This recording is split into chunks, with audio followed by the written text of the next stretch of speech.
Yeah, Perfect. we're not live yet. Great, thanks, Raj. That's great. So, a warm welcome to this afternoon's meeting of the Northamptonshire Schools Forum.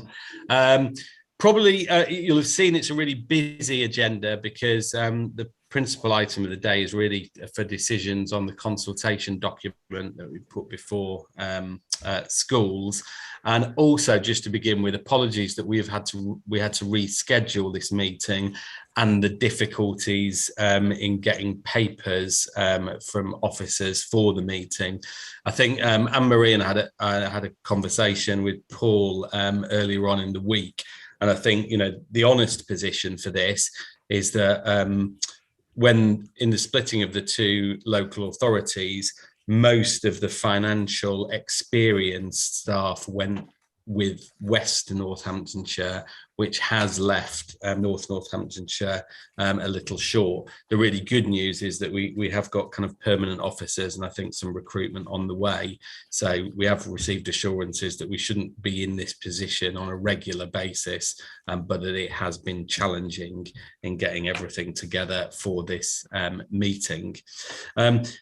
Given all of that, I think it would be useful probably for both local authority officers and for ourselves just to do a quick series of introductions to explain who we are, who we're representing on forum, what our day job is, if you like, and also then to introduce ourselves to the new people who will be servicing Schools Forum for this point onwards. So I'm James Burkett, obviously the chair of North Northamptonshire School Forum, and my day job is as head teacher of Wollaston School and CEO of the Nen Valley Partnership, which is a small 3-school multi-academy trust. So I'll just invite people on sort of as I see them on the screen, if that's all right. So Raj, if you're happy to go next, that would be great. Yeah, I'm Raj Sohar. I'm a Democratic Services Officer in North Northamptonshire and Secretary of the North Northamptonshire Schools Forum. Thanks, Raj. And Pat? Hi, I'm Pat Kelly. I'm a head teacher at Millbrook Infant School. I've been on forum for quite a few years. That's it, really. Great, thank you, Pat. Paul? Hi, I'm Paul Wheeler. I'm the Vice Chair of North Northamptonshire Schools Forum. In my day job, I'm Chief Operating Officer for East Midlands Academy Trust, and I'm also a School Resource Management Advisor, so DFE Management Advisor on Resource Management. Perfect. Peter? Afternoon, I'm Peter Cantley, the Director of Education for the Diocese of Peterborough. Lovely. Thanks, Peter. Ron? Ron Whittaker. I'm a Director of Nen Educational Trust. Great, thank you. And Yoki? Hi, I'm Yoki O'Brien. I'm the Strategic Finance Business Partner for Children's Services. At present, I am obviously looking after everything relating to finance on children's, including schools. Perfect. Thanks, Yoki, and we look forward to working with you. Thank Scott? you. Hello there, Councillor Scott Edwards, and I'm the lead member for Children's Education and Skills on North Northampton. Perfect, thanks, Scott. And Rob? Hi, good afternoon. I'm Rob Harcastle. I'm CEO of Hatton Academies Trust, which is a mixed trust, primary, secondary, that's predominantly in Wellingborough. Thanks, Rob. Angela?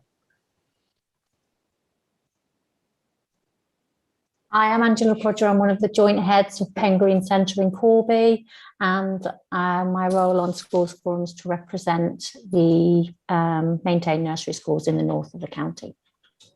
Lovely, thanks, Angela. And Anne-Marie? Hello, folks. Knock myself off. I'm Anne-Marie Dodds. I'm the AD for Education in North Northampton.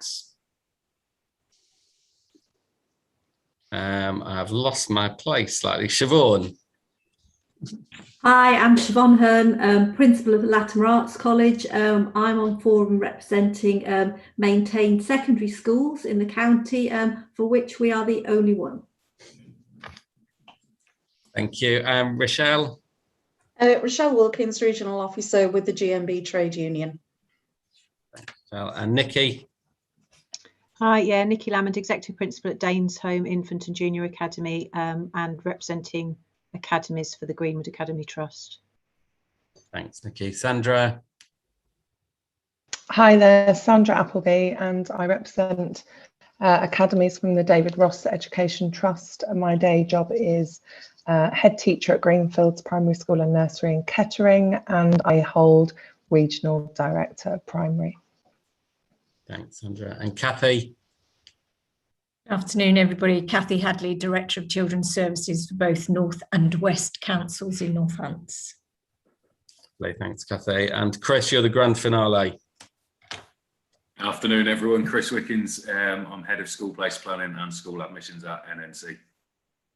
Wonderful. Thanks, Chris. And I think we've also got Imtiaz joining us at some stage. Is that right, Raj? Because I think she's down to present. James, can I give apologies for Imtiaz? He is away from work currently with some personal reasons. Okay. So will you take his item? I'll pick that up, James. Yes, of course. Perfect. That's lovely. Thanks ever so much. Great. So if we, in terms of membership changes, I think obviously we've covered some introductions for Yoki as her first meeting in that role, and Yoki will be working closely with Schools Forum moving forward.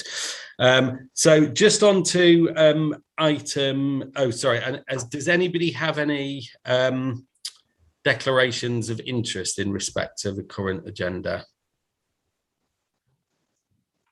Great. So moving on to item 2 is just to go through the minutes of the previous meeting that I think we held just at the very start of the school summer holidays.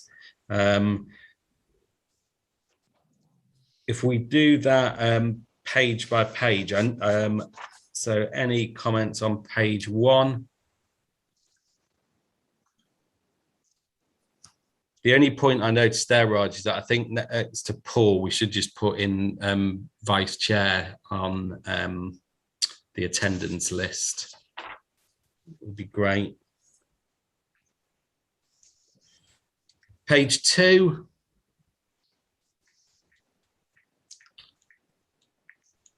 I was just going to note on point 6 there, Raj, that I think obviously that action was completed, that I think Hawa and yourself did send around those corrected figures in late July. So that action was completed.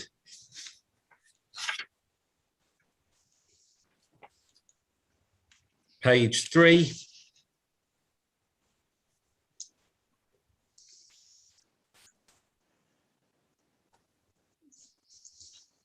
Page 4.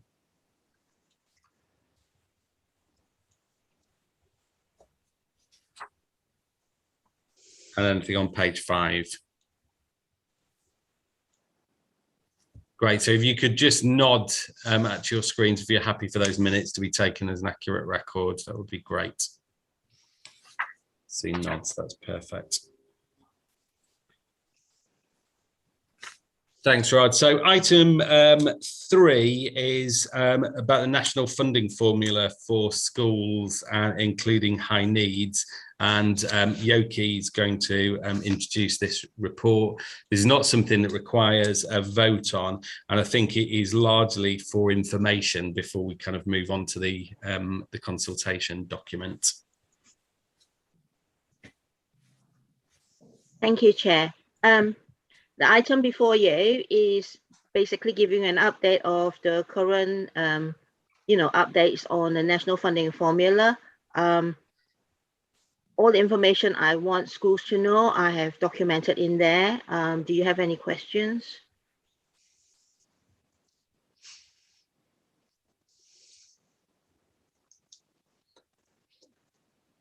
No?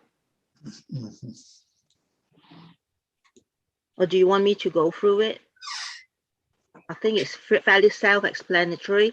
I've actually given you the slides the DFE have given us from the recent workshops that, they've asked local authority officers to attend. So it is my intention that schools are kept updated of every single development that, the DFE notifies us of.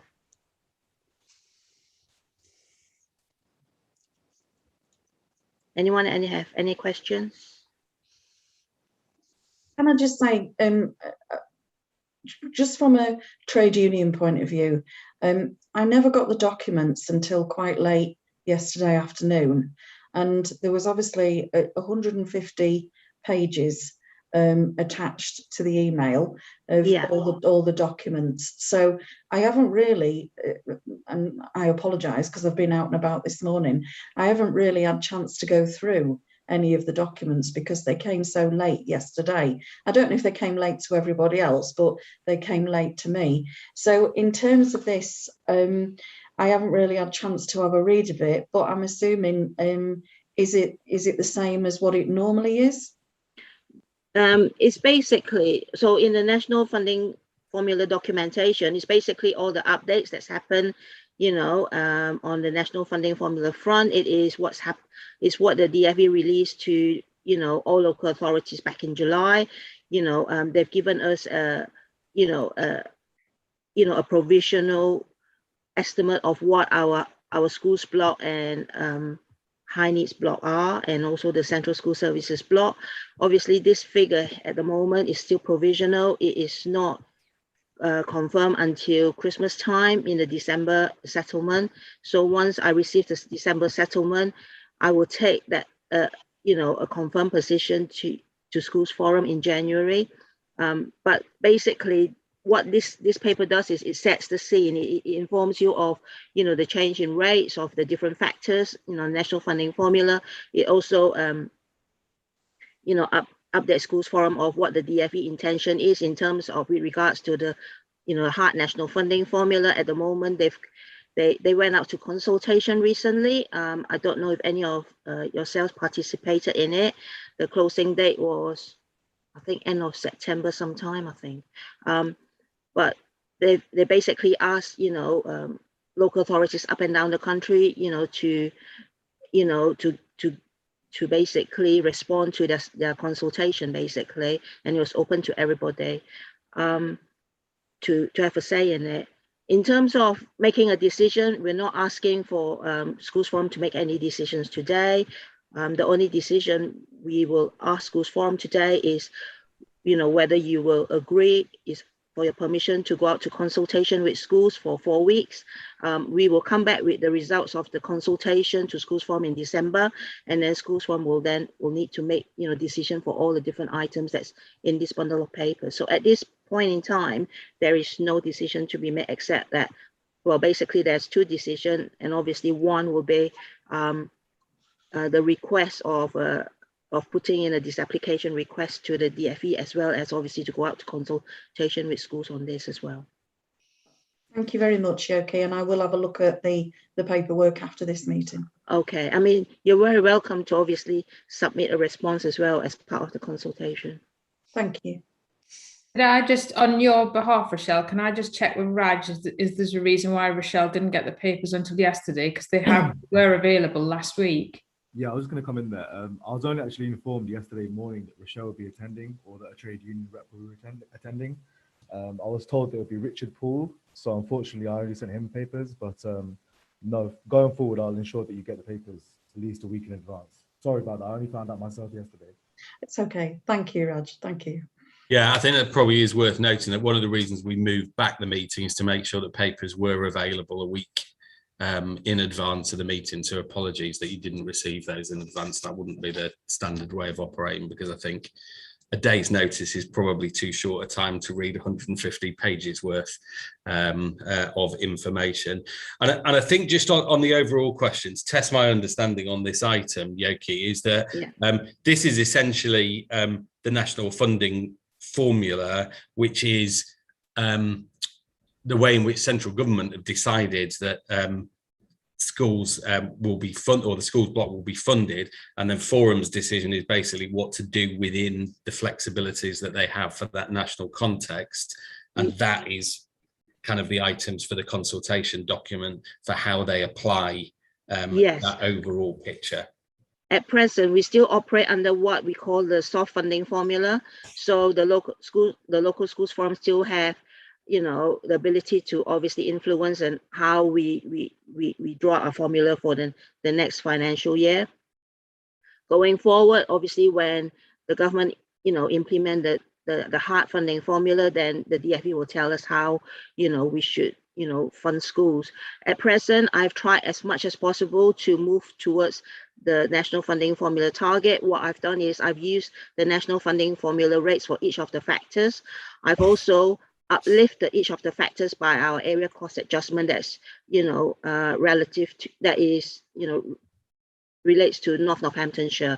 So you will get a little bit more than just the national funding formula in that respect, because of the ACA adjustment for each of the factor. In addition to that, school funding requirements requires me to actually fund schools, a minimum of between 0.5% to 2% minimum funding guarantee.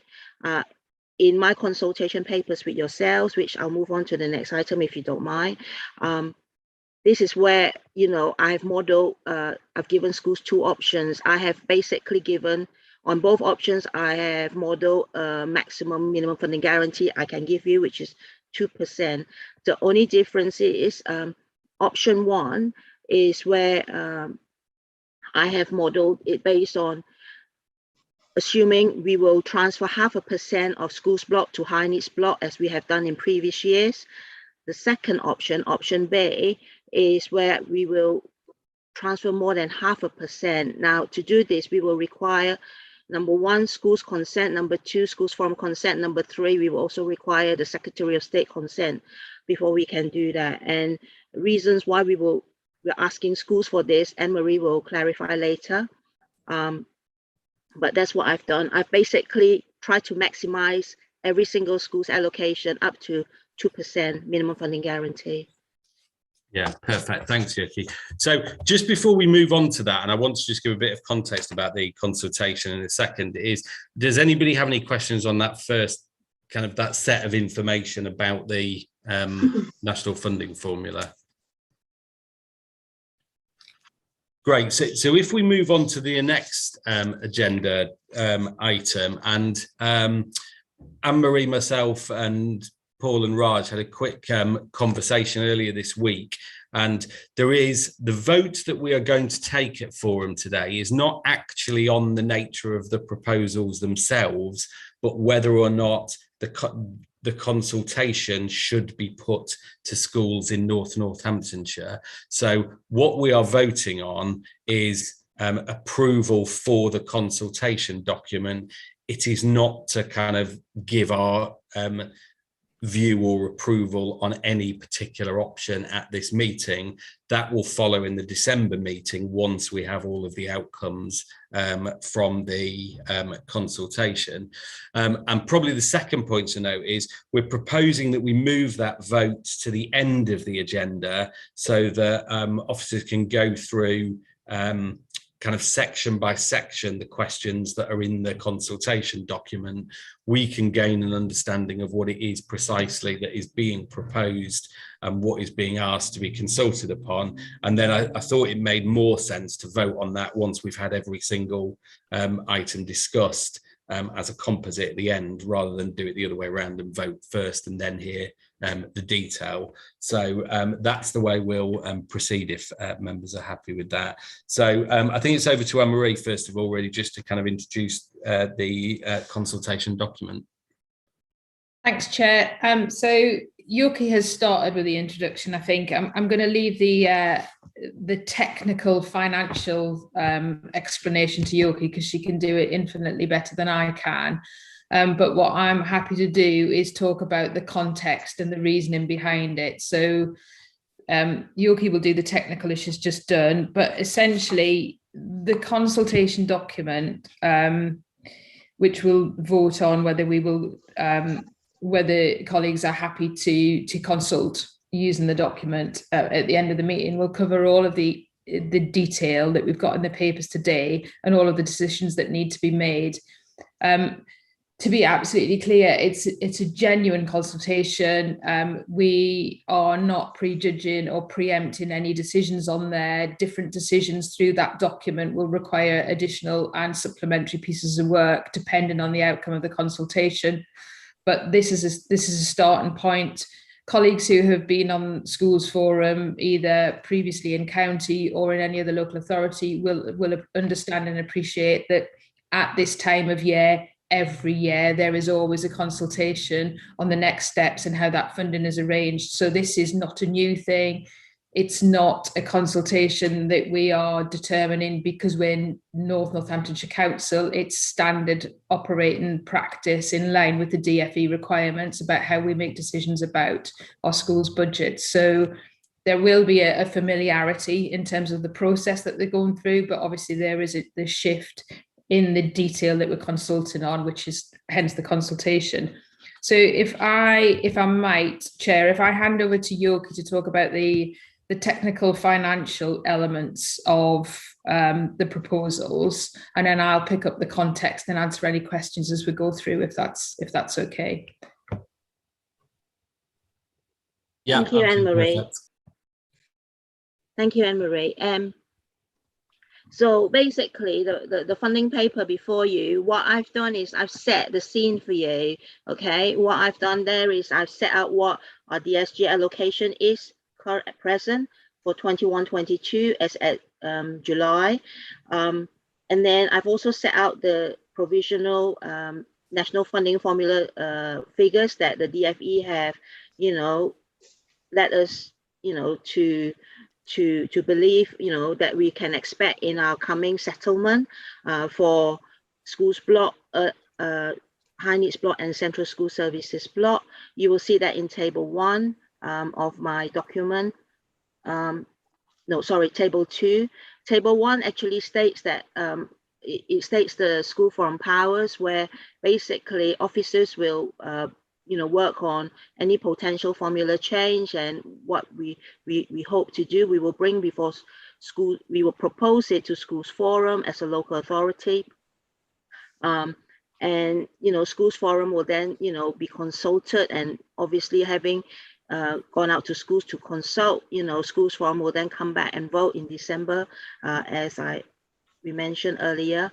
And obviously, if it's within the jurisdiction of the Schools Forum to make that decision, then it will stand. If it's if for any reason Schools Forum do not agree, then the LA can go back to the DFE to ask the DFE to look at it, and the DFE can actually overrule that decision.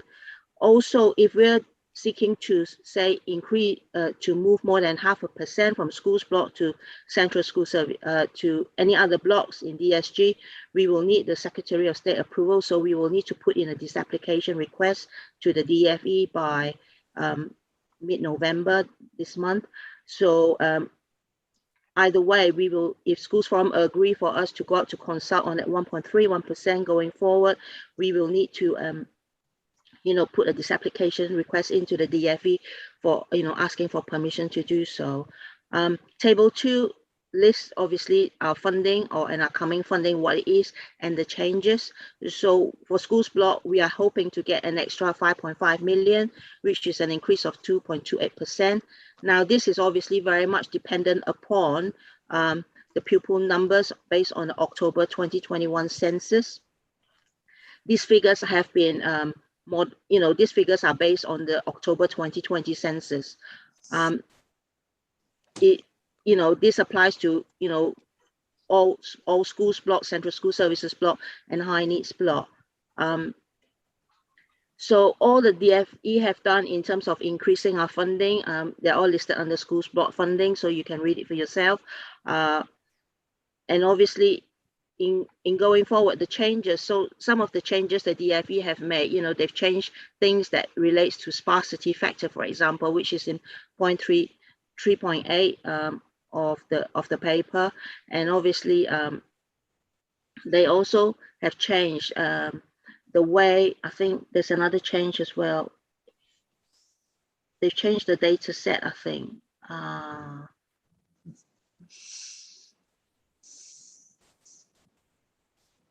They've changed the year of one of the data sets, if I remember correctly.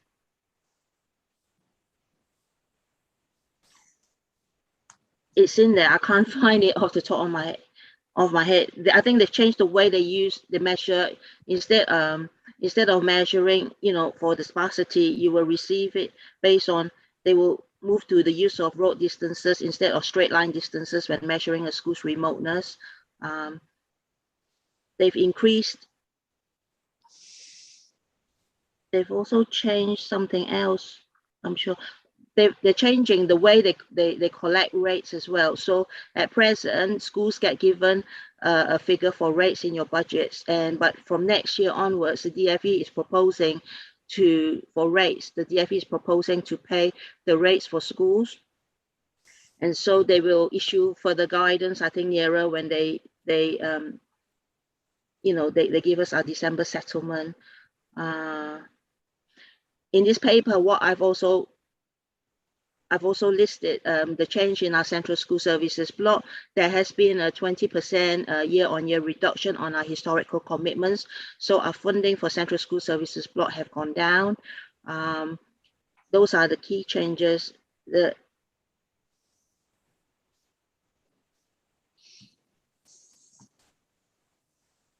Those are the key changes. So what I've got before you is obviously a model of what I think next year's funding could potentially look like. I've presented before you option A and B. Now the modeling is based primarily based on a number of assumptions. Okay, so the first assumption is I've assumed that we will get a growth funding equivalent to the current year, which is 1.339 million. Okay. Option A, I'm assuming we're moving 0.5% to high needs block. Option B, I'm assuming we're moving 1.31% to high needs block. It will then, option A will generate, a sum of 1.258 million, and option B will generate a sum of 3.297 million. That's about £2 million extra. The MFG for both options are set at 2%, which is the maximum I can set for any of the schools funding formula. The only difference between option A and B is, okay, for option A, none of the schools are capped. Okay, so some schools, based on option A, they may get more than 2%. Some may get as high as 8% or or 10% even. But in option B, every school is capped at 2%. It is that cap that we're using to run option B, basically, and they will be capped at 100%. And I'm assuming that, we will use the growth fund, the remainder of what is left, it will be put in a growth fund budget. We will need at least 700K for growth fund for the coming year. In option A, there is a little bit of a surplus where once I've run the formula, the excess, I've put it in growth fund.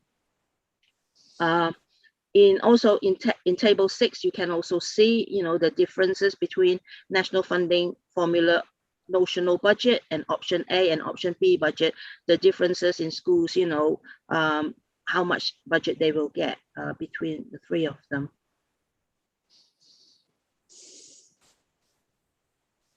Okay, can I just ask a quick question about dates? You mentioned that for the disapplication, you have to apply for that in mid-November. Yes. But we won't have consultation responses back until December. Yeah. When it goes before forum again. So is that a kind of, I guess, an agreement in principle you were applying for in mid-November? It doesn't mean that that's going to happen. Yes. So basically, if you agree to us consulting on this 1.31%, it's almost like an agreement in principle that we will have to put the application in, because obviously we cannot do that if we do not have the DFE and Secretary of State permission to do that.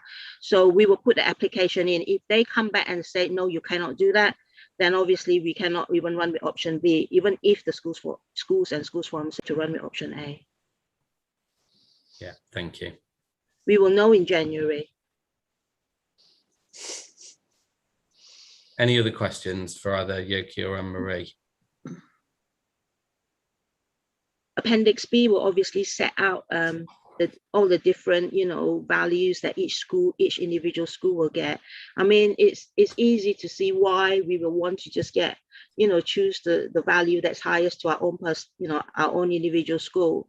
But obviously we need to look at it as from LA's point of view as a whole, you know, as a schools forum, because the reasons why we want to move to high needs block at present is because high needs block is overspent, and if we don't take action to mitigate this overspend right now, it will, you know, it will escalate, and it will escalate at a phenomenal speed. You know, it has happened in many local authorities. You know, from a small deficit of say £2 million, it will then increase year on year if we don't address the actions that's causing this overspend.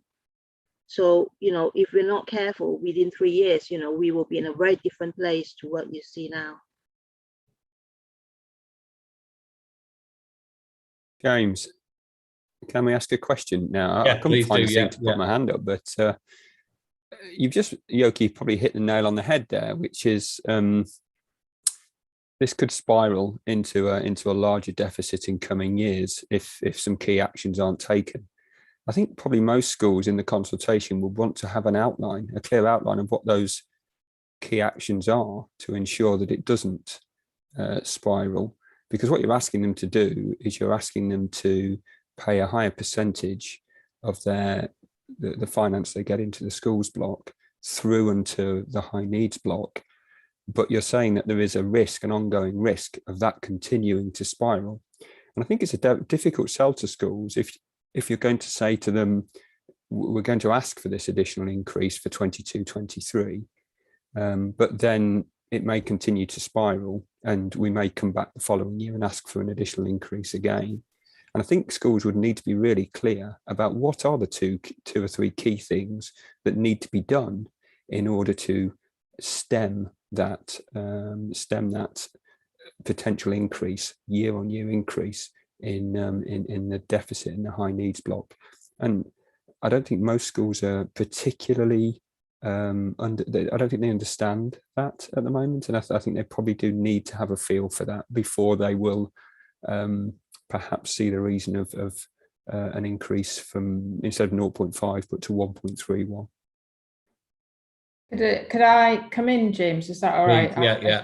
Like Rob, I can't find any way on here of putting my hand up. So I did it old school and actually did it with my hand. Let's do it old school. I think that's the best way of doing it. So, Rob, I can't agree more actually in the point that you raised. And I think we're in a position here where we have got a number of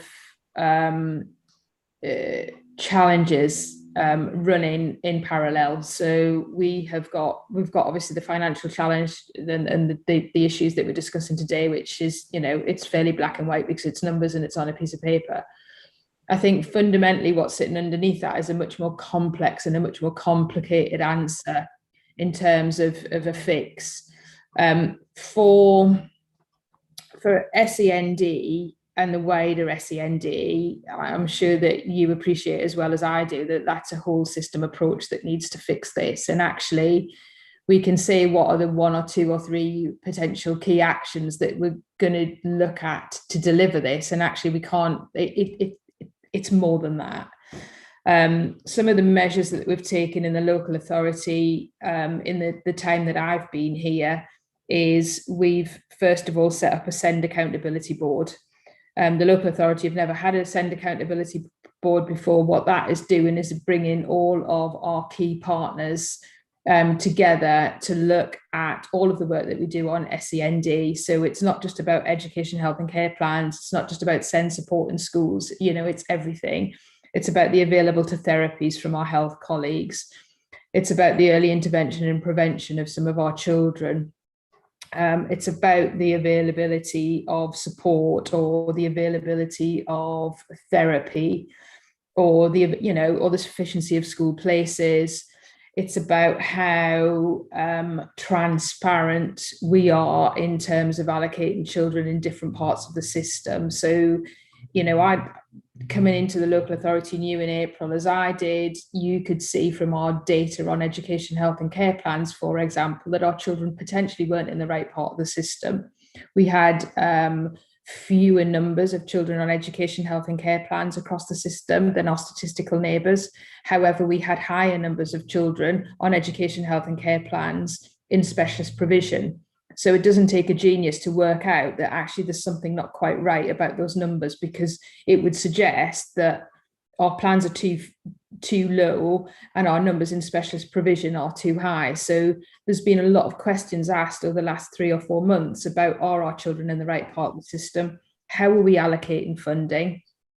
I am concerned, and we're taking action with the support of Kathy and with Councillor Edwards to review all of our funding across high needs and our high needs spend. I've got colleagues currently, financial colleagues and operational colleagues, that are going through every single line of our high needs spend at present, so that we get a really clear and transparent view about all of our spend on SEN. So whichever way you cut this is not about 1 or 2 things. And actually, this is not about what schools do. It's not about what the local authority does. It's not about what our colleagues in social care or our colleagues in health do. It's going to take all of us to do things differently to get a more sustainable fix for children across North Northampton going forward. It is a work in progress. We're not going to get it right straight away. We're not going to get it right as rapidly as we would want to, I think, is the small print on that. But actually, what we've got to do, we've got to start, and we've got to do all of those things at the same time. And that's why it's kind of difficult almost to make a decision about which bit of this do you need to do first, because actually we need to do all of these things together at the same time.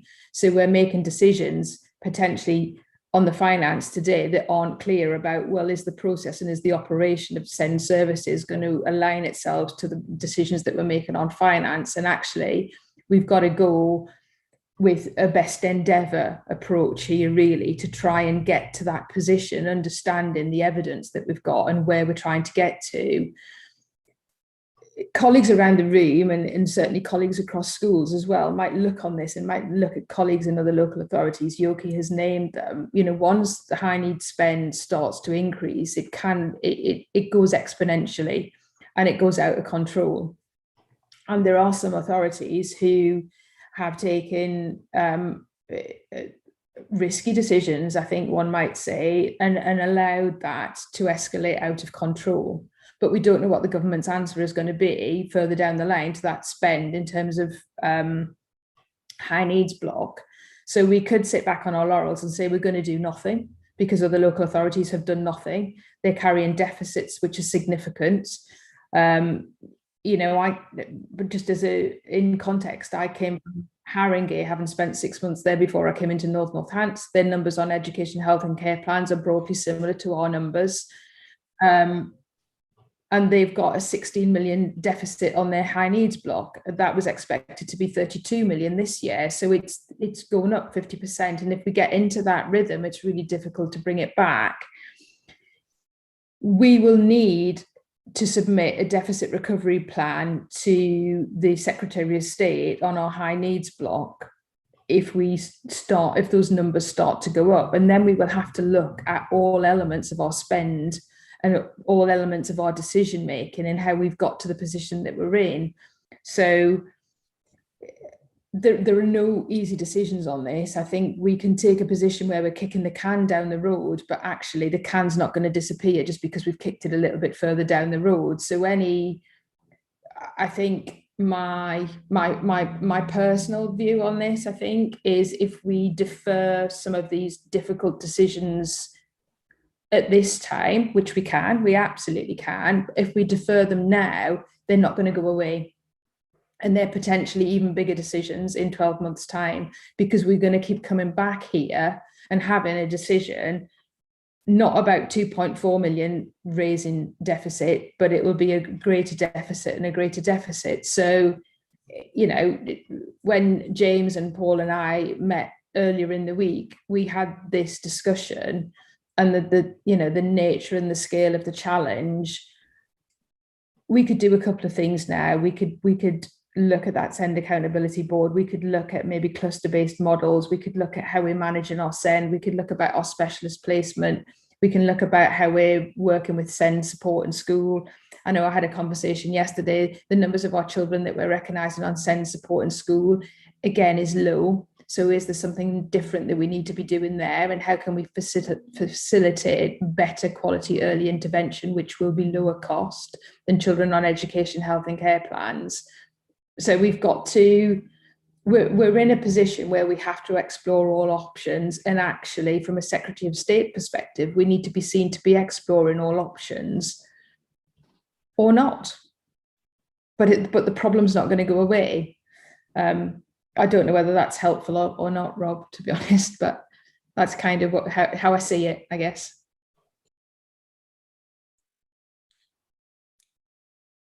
Go on, Rob. Yeah, well, I mean, it is helpful because it kind of sets the scene really of where you are in terms of and where we are in terms of contributors to this authority and the way in which SEN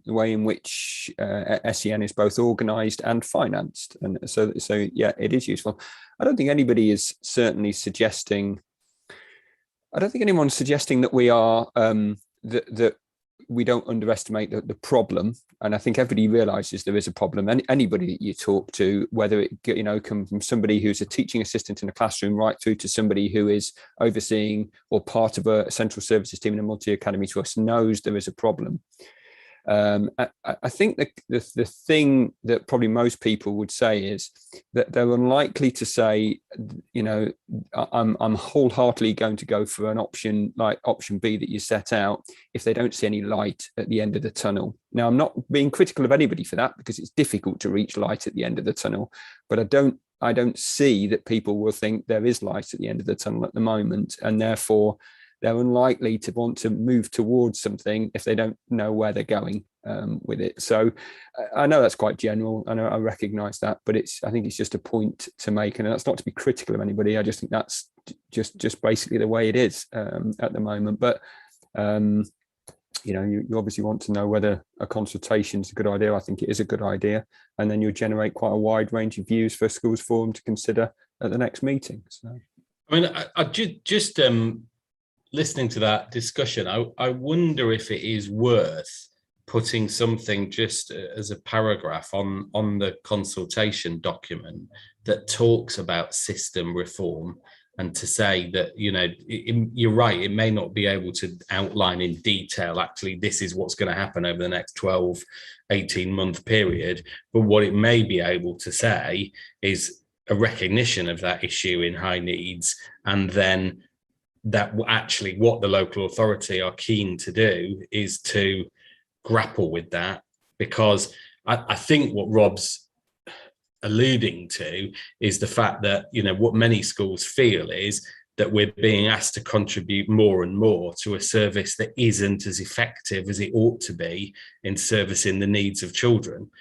And that's the tough bit, isn't it? The light at the end of the tunnel would be to think, actually, is that transfer and that contribution going to generate a high needs service that is fit for purpose and assists the children that we're jointly responsible for? Yeah, Kathy.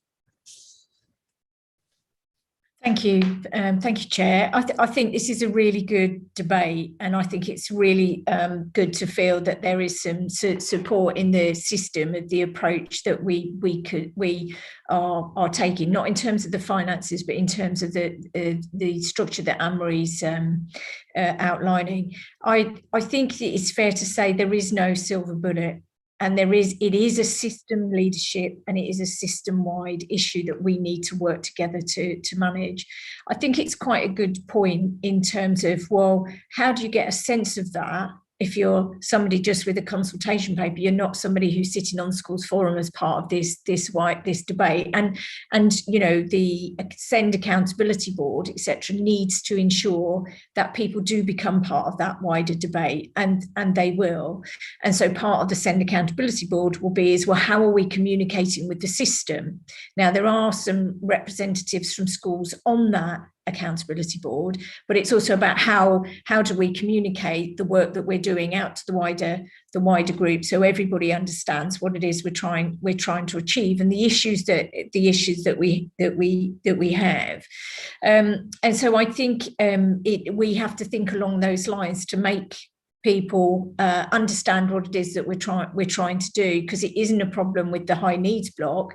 It's a problem with the system and how we support children and young people, how we support schools, how we support parents, how we support each other through different services to actually manage the issues that we have across the service. And we need to get an industry kind of confidence around that. So I think you're absolutely right. So we'll endeavour to do that, both in terms of on that consultation, but I think also as you know, how do we do that as part of the SEND Accountability Board? And so people are confident that it isn't a year on ask, because actually we've done this and we've done this and we've done this, you know. So I think it's a fair comment. So thank you for that.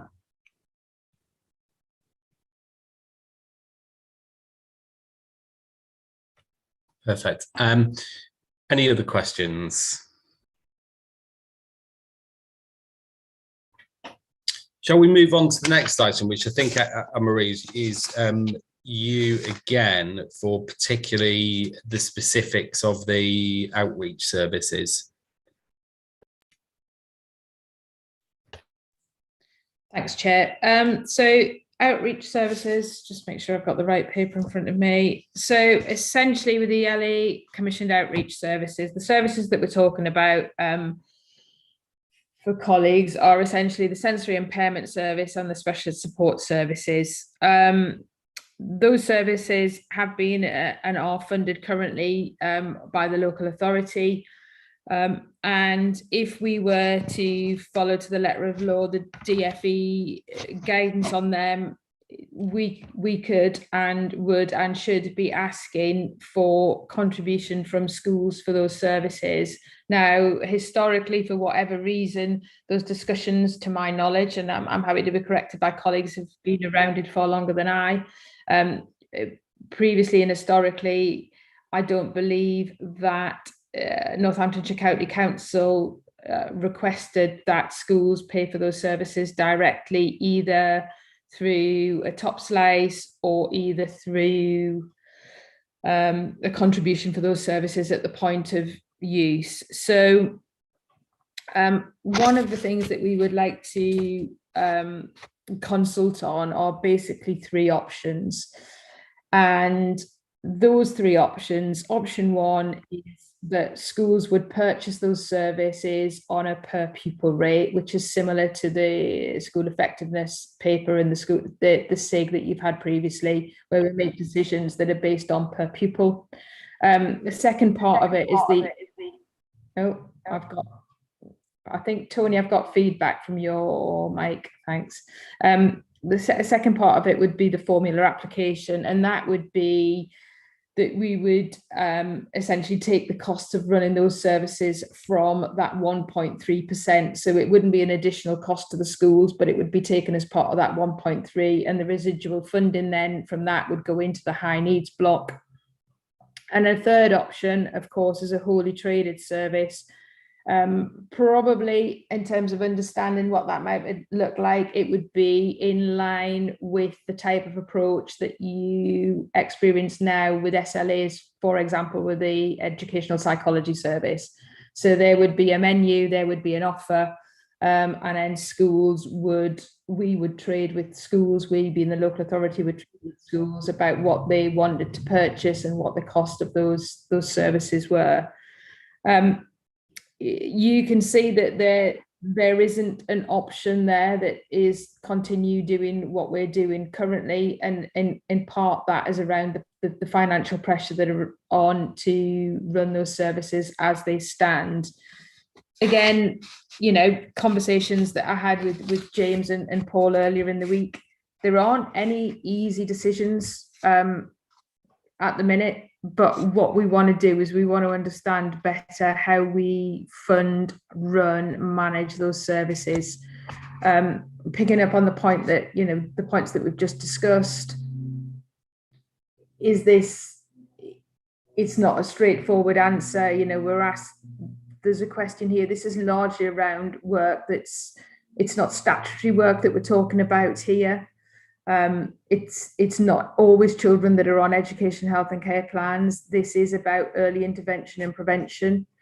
you may have views that I'm not familiar with or not aware of about the efficiency or the effectiveness of these services currently and whether they're better used. And I think that's part, again, of a wider conversation about that SEND service and how these services are accessed and how these services are available, which would be part and parcel of any decision that we make further down the line. So in terms of consultation, we're asking, in line with what's in the document, you'll see which, would you be consulting? Would you be happy with one of those three options? If you want and minded to suggest something completely different, then that would be part and parcel of the consultation. We've given you three options as a starting point, but that's not the final. This is genuine consultation about what these services might look like, how these services might be accessed, and how these services are going to be funded going forward. I'm more than happy to take any questions.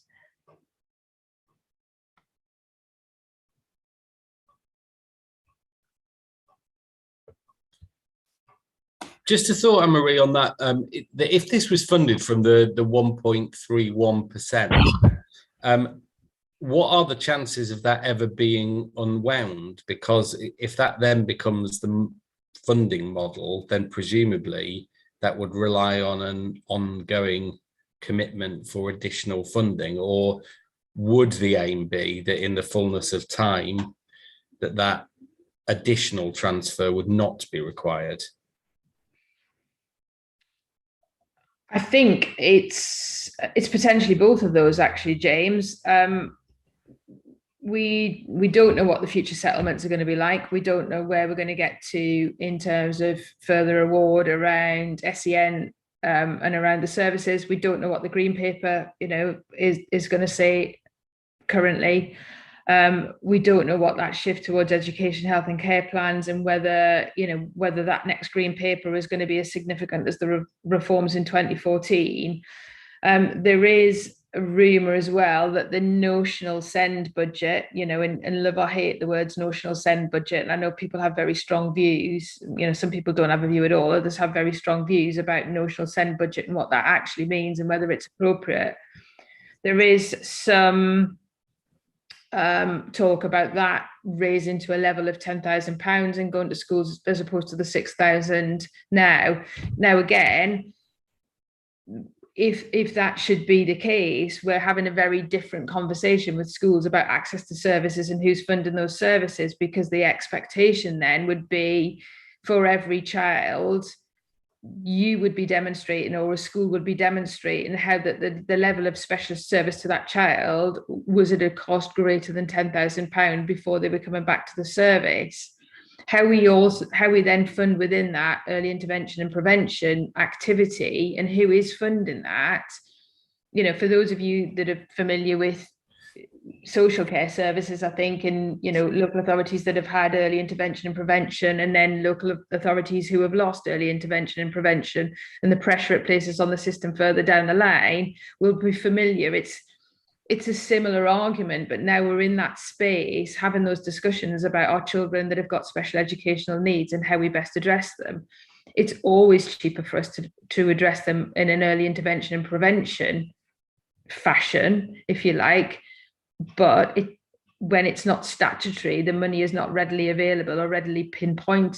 We can't readily pinpoint that money or the availability of that cash in the system. So we may be coming back to have this question year in, year out, or not. And at this stage, again, as Rob's pointed out, there isn't any clear light at the end of, I think there's bends in the tunnel that we can't even appreciate when we might even think to see the light, in terms of understanding, where we're trying to get to.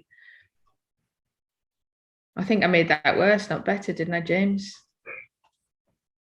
Well, it's a tough one to answer, isn't it? And I mean, the other thing I was going to ask is that just with access to high needs, let's say it does stay at £6,000, that there is presumably, if it was a cost to schools, so that they were essentially buying that service, they would still be able to apply for high needs funding to support students, and then they'd use that funding to buy the specialist support service. Have I got that right?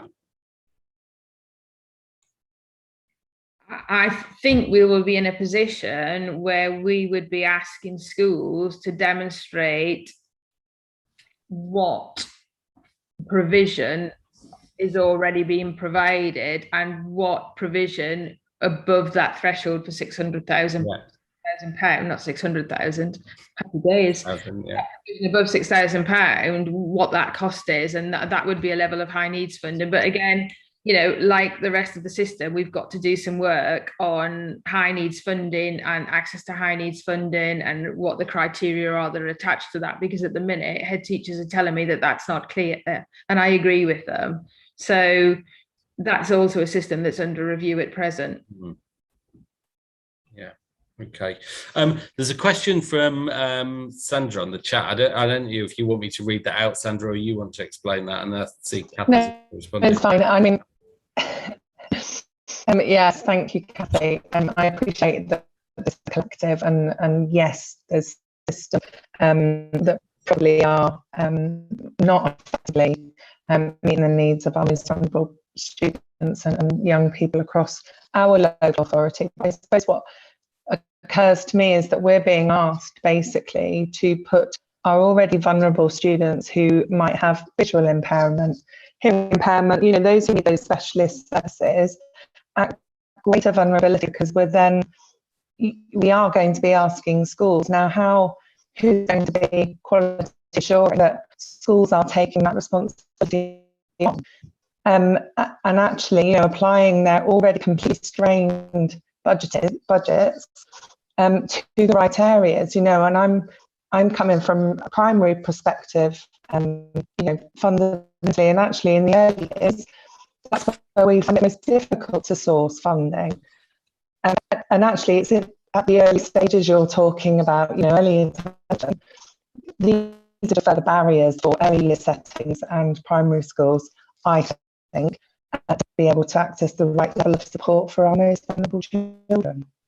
I think it's challenging, I get that. And I don't necessarily have a solution. It's a big ask. Yeah, I suppose it's one of the things that's there in the that's implicit in the consultation question on that point, isn't it? Is, you know, actually, what do schools feel? Is it something that they wish to be, you know, funded collectively and is then free at the point of need, or is it something they wish to buy into effectively when that's and then cobble together the funding however they wish? So I guess it will be interesting to see what the responses are like to that question. Thank you. I completely agree with that, James. James, can I ask a couple of questions? Yeah, please. You must be sick of me already on this new schools forum, but there we are. No, it's good.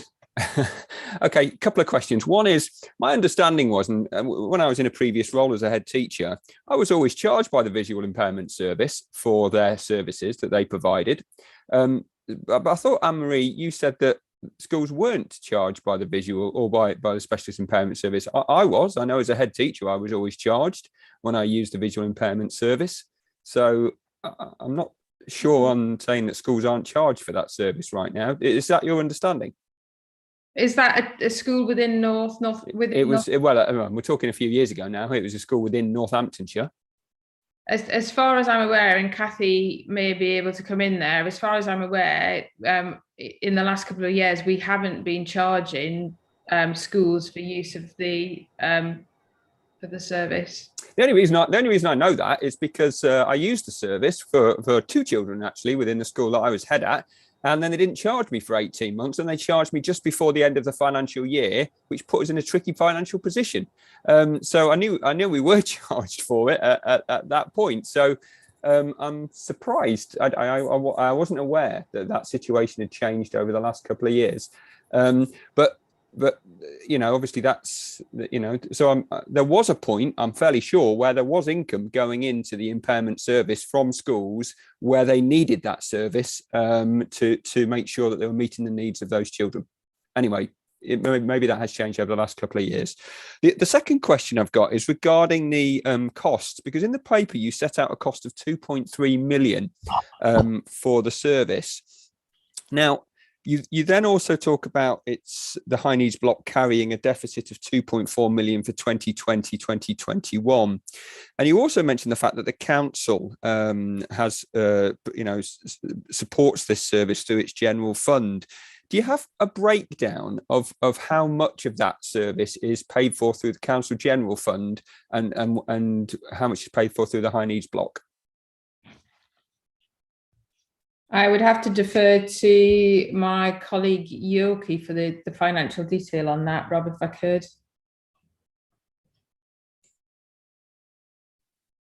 At present, unfortunately, due to the desegregation of budgets, we're still trying to get to the bottom of it all. Obviously, before in 2021, it used to operate as Northamptonshire County Council. So when we brought into two unitaries, the Legacy Council desegregated the budgets between the two councils. I'm still trying to get to the bottom of it all because there are various, streams of funding which I think perhaps we should get, and I can't seem to see it. So those discussions are still taking place.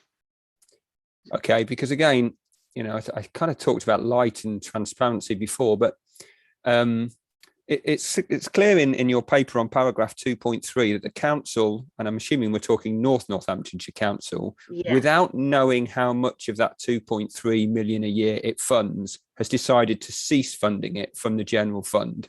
Am I right in saying that? In the paper, the actual overspend at the moment, we've inherited an overspend of in the region of 2.3 million pounds at the present. Okay, so at the start of the year from last year. Now, nothing changes. Okay, if nothing changes this year, that overspend that we inherited is still going to be there. Not only that, the things that cause the overspend is still going to continue overspend. So it may be our overspend will be even higher than that 2.3 or 2.4 that's mentioned in the paper. No, sorry, I'm probably, apologies, I'm probably not making myself clear. If I could just come in, to be absolutely clear, the council have not made a decision that they're ceasing to deliver. We are in a consultation where we are asking schools to pay for those services. We have not made a decision at all at this stage that the council are not funding these services. That's the point.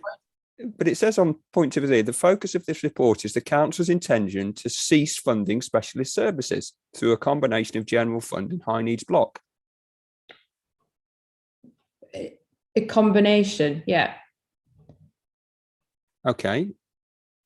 It's an intention, we'll say a proposal. If we get through this consultation and the strong sense is that none of those options are feasible, schools aren't happy to support any of those options, then we will go back to the drawing board. The financial cost of those services will lie with the local authority. Then it will be a decision for the local authority as to what decisions we can make against the budget that's available. And again, running in parallel to these discussions on the schools forum are parallel discussions with officers and elected members across the council about decisions around funding and budgets for the coming years. So not all of these conversations are running in parallel, and it wouldn't be appropriate at this stage to say that any firm decisions had been made. I don't know whether Kathy wants to say something or come in there. No, I think it maybe it's use of language, and we have to look at the report, but it's not a decision that we definitely made, and we absolutely won't. And to be honest, it's not a decision that we would want to make. In essence, we would want the support that we're seeking, but obviously, if we don't get the support that we're seeking, we are going to have to look at doing something different. So I wonder if it is worth taking out or redrafting. It's on page 98 of the pack, and bullet point 2.3, isn't it, is the bit Rob's looking at. Is I wonder whether that implies that a decision has already been taken, and maybe it is useful to, I mean, I think you could withdraw that potentially all together. Well, certainly if it isn't the council's intention, because I mean, that reads fairly straightforward to me. It is the council's intention to cease funding specialist services through a combination of general fund and high needs block. It is proposed to fund the service through the transfer of funds to the schools block. Yeah, I suppose the clause there, Rob, would be, though, if either the Secretary of State refused permission to do that, or the view of schools was so vehemently against that they may need to rethink that intention. The other issue, I think, James, is, and it's a technical issue, that we will find in the detail of the DfE guidance around the DSG, is we can't fund those services from technically from the high needs block. We can fund those services with a delegation from the schools block, but we can't fund staff from the high needs block.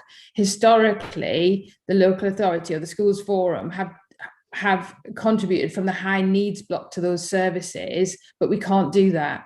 So whatever happens, it's not the high needs block that is contributing to those services, but it could be the delegation from the schools block. But we can't use high needs funding to deliver local authority services. Okay, so just again, so what? I think, sorry, Rob, I didn't mean to cut across you. So I think it's a technical point rather than a point of intent, I think. Okay, I just think it's an important point because the paper sets out that the cost of the services is approximately 2.3 million. Which at the moment seems to be coming from a combination. We don't know quite what percentage is, but comes from a combination of the council's general fund and maybe not directly the high needs block, but a contribution from the high needs block, I think is what I'm understanding. And what this paper is proposing is to fund the service. One of the ways is to fund the service through the transfer of funds from the schools block. Yeah.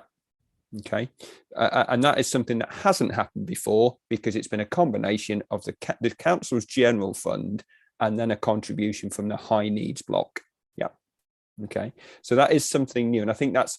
I'm going to be honest with you again. In a consultation, I'm not sure the technical details of that will be quite understood by the people that it goes out to, and I think they need to understand that because it's a lot of money and it's going to come potentially. One of the options to come from the schools block.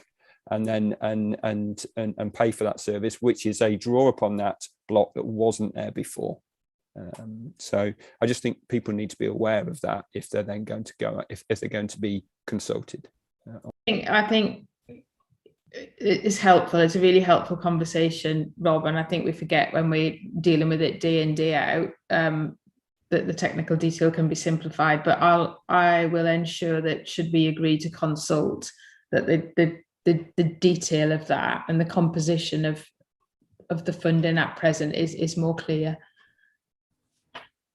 Yeah, and I think just to echo Rob's point earlier on, I think there is certainly a mixed approach to the way in which that service is delivered. I mean, we have, anecdotally, I have two students, both of whom use the VI aspect of that service, one of which we pay for that and one of which we don't.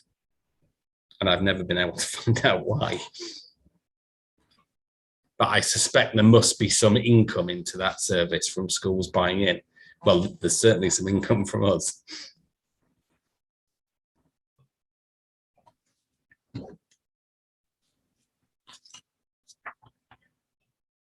Any other questions on outreach services? Great, we'll move on to the next item, which I think is Chris Wickens to present on split site funding policy.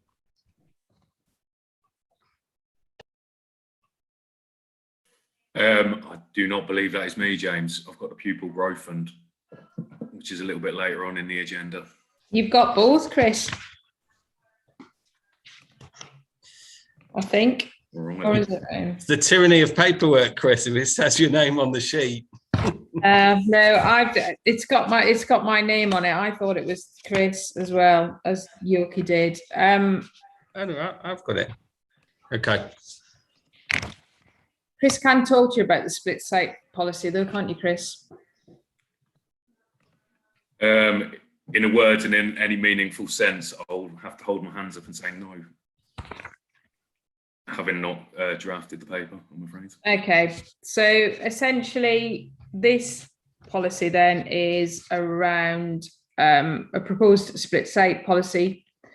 It's funded from the schools block, and from memory, forgive me, we're not proposing to make any changes, unless Yoki corrects me, to what has happened previously from the previous Northamptonshire County Council policy.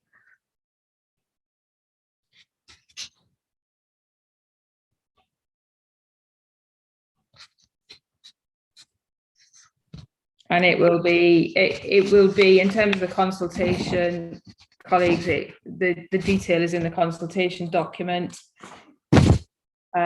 And that is a carry through of the rollover of the policy from previous Northamptonshire County Council, and the rates that are proposed in that paper. So there's technically no change, but we have to adopt it as a North Northamptonshire Council policy.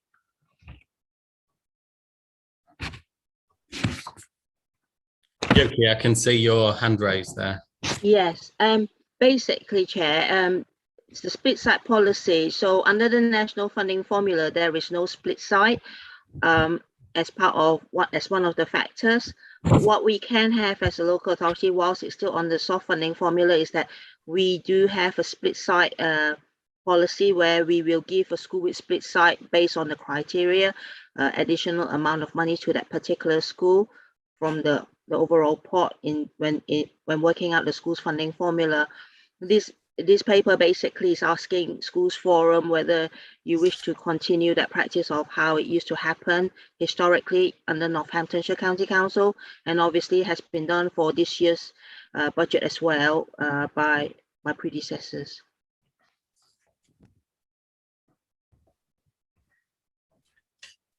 But are we saying there's no obligation to pay under the split site policy? Is that right? Yes, and if you look under the list of things for, the list of factors for national funding formula, split site isn't one of them. But however, if we wish to have split site, then have that policy under our local, funding arrangements, the Schools Forum can agree to that. And that's what's happened historically. Yeah.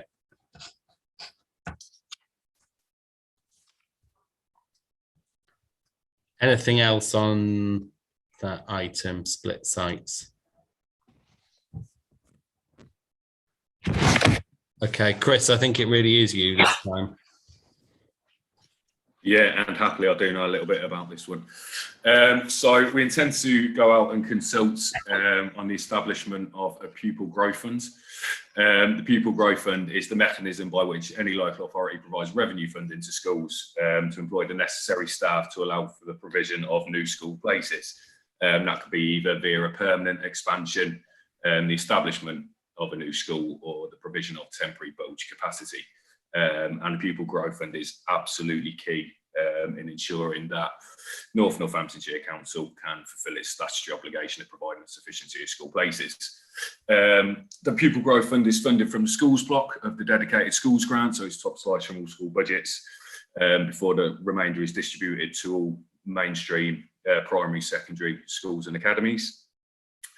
And Schools Forum's responsibility in response to this is to allocate the amount of funding to each school, the per pupil per place rate that schools will receive when the local authority requests them to put on provision of more school places. and also for setting the total allocated budget that forms the basis of our pupil growth fund. The rates currently offered by the Pupil Growth Fund were last updated in 21-22 and were set by Northamptonshire County Council Schools Forum, but they were updated for 21-22, and the rates themselves are included in the table under section 1.4. Due to the fact the council works on a financial year, and schools obviously work to an academic year, funding is paid in 2 tranches. One of 5/12 to cover the period 1st of April to the 31st of August. Sorry, there's a typo in that report there. And the second tranche of 7/12 covers the periods from 1st of September to the 31st of March each year. And it's important to note that due to the way academies are funded, we actually get to recoup some of this funding from the DFE annually. I'll just give a little update on the current 21-22 Pupil Growth Fund budget position.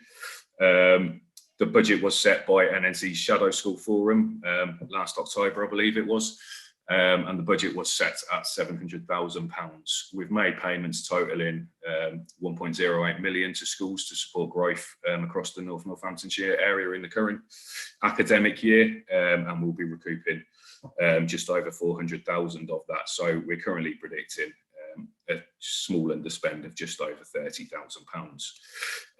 In terms of what we intend to consult upon for 22-23, we are asking that the budget remains at £700,000, and the rates that schools receive when accessing the Pupil Growth Fund also remain the same.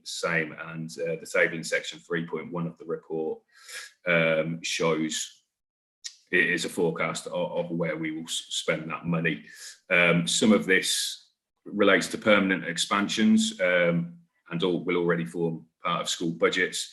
But because of the vagaries of school place planning, there's also some assumptions being made on where and when we will need to provide temporary bulge capacity to make sure we've got enough school places in 22-23. And that will relate to the provision of some temporary bulge capacity across Corby, Kettering and Wellingborough across the secondary phase of education.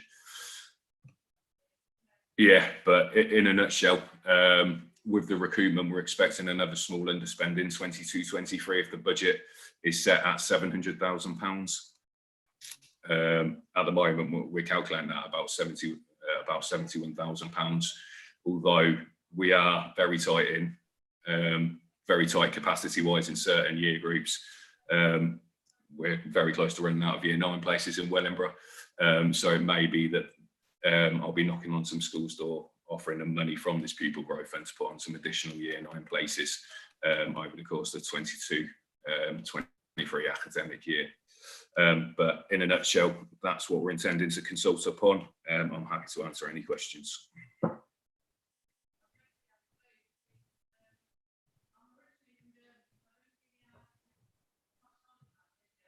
Yes, Peter.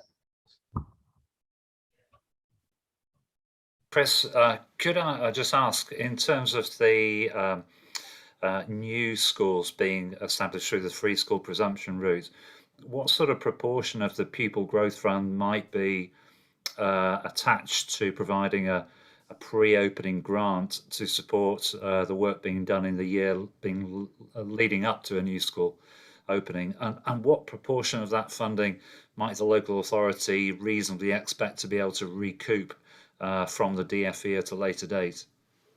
Yeah, so if I use Stanton Cross as an example, which is an ongoing free school presumption process that we're progressing currently, we make it clear in the specification for the new school that the pre-opening grants that the Academy Trust ultimately will operate the school will receive amounts to £90,000.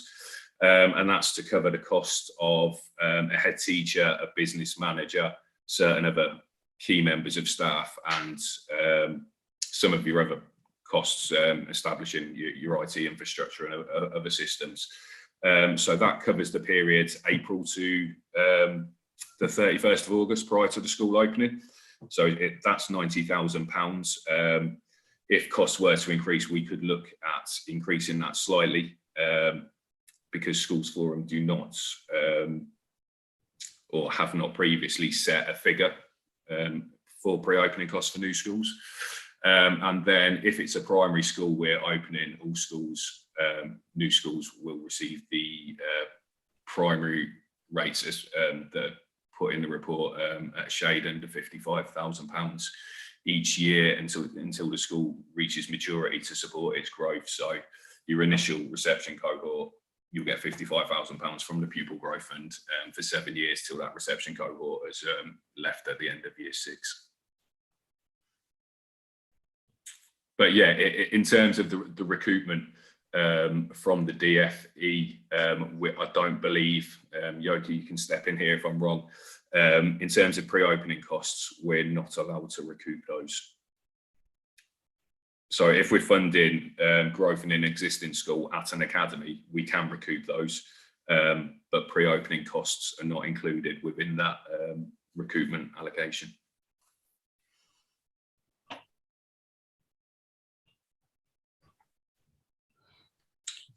Any other questions? I think we're proposing at this point on the agenda just to take about 5 or 6 minutes as a quick comfort break, because there's still a fair amount to get through. So if we start back at 3:35, is that acceptable to everybody? Perfect. See everyone in 10 minutes.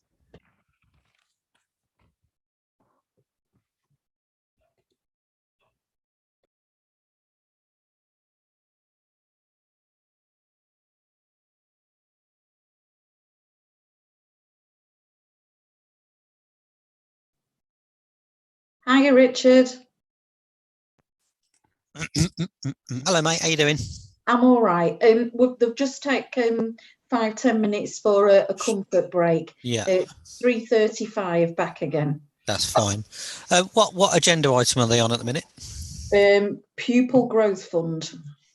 Oh, okay. That's fine. So that's 7. So we're number 10. Okay. I do have to leave at 4:30. Yeah, I think Richard Kemper's coming on as well. Okay, great. Yeah. So yeah. Roger that. Okay. Cheers.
Hi, Joe. We're just on a comfort break at the minute for 10 minutes. I think everyone's going to get back here at 3:35.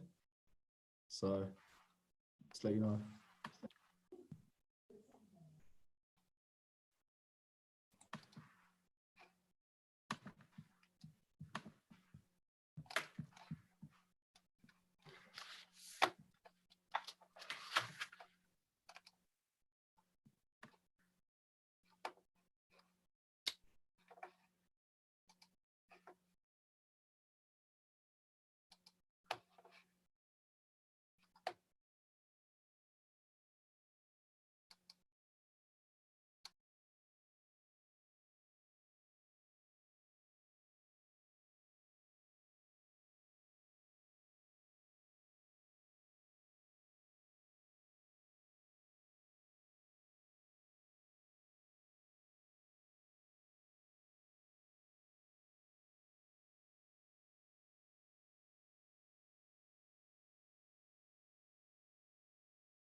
Perfect. Great. We'll make a start again if that is okay. So we're on to item 8, which I think was going to be Imtiaz, but it is going to be Anne-Marie who's going to talk us through this item.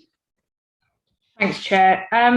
So in a nutshell, this policy, I think, is a shift from the old Northamptonshire County Council policy. The previous policy was a flat clawback position of £3,000. And what we need to do is we need to update that policy in line with legislation, and therefore there is essentially some differentials in the clawback in the proposed policy going forward. What it will mean is that essentially it's a pupil-based clawback, if you like, rather than a flat rate, and the clawback is based more on the income that the pupil would have generated for the school that is clawed back, as opposed to the flat rate of clawing back. There are benefits as well as disadvantages with this policy. Obviously, the minimums and maximums that you can see in table 1 in just under 0.6.2 show that the old policy minimum was 3,000 and the new and the maximum were the same. The difference now, though, is that the new minimum clawback in the policy is 0, and then that is dependent on the time of year and a number of other factors. So I don't know whether colleagues want to ask me any questions on that or go through the detail. I'm sure that Yoki will assist with some of the financial technicalities, but in essence, that's what it is. It's to make sure that we are compliant with the DfE's legislation and guidance in relation to clawback.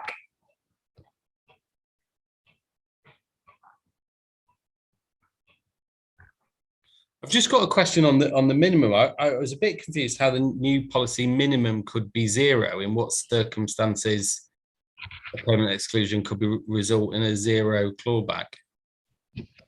Essentially, James, that and Yoki might want to correct me, but essentially that's about the time of year at which the pupil is excluded, because it's prorated as we go through the year. So if it's coming close to the end of the year, then obviously there'd be no clawback in relation to the child. Unless Yoki tells me it's different, of course.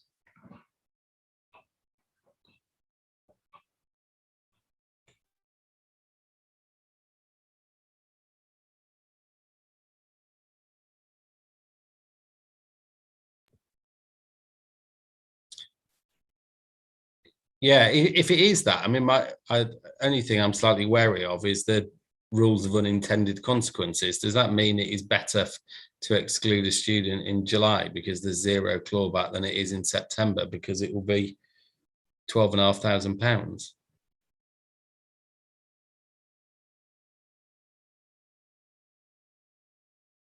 Yoki, can you come in on that?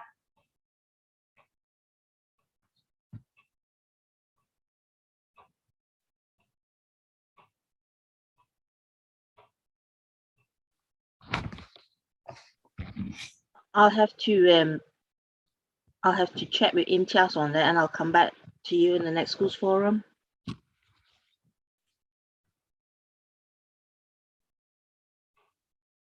We probably may need it on the consultation paperwork though, because we're asking for comment on that, I think, as to say, do we agree with the new arrangements or not?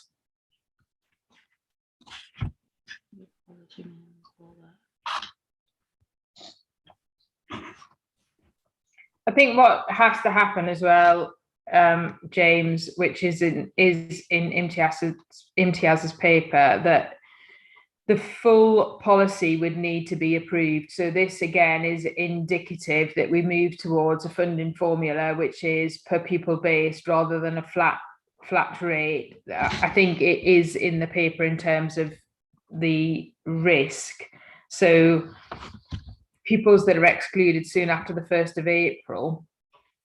And it's running again with the financial year, not running with the academic year. So the principle that you just stated in terms of, you know, if we exclude in July or September, it's running financial year wise. So if you're excluding on the 1st of April, then it would be a maximum. If you're excluding on the 31st of March, it would be minimal.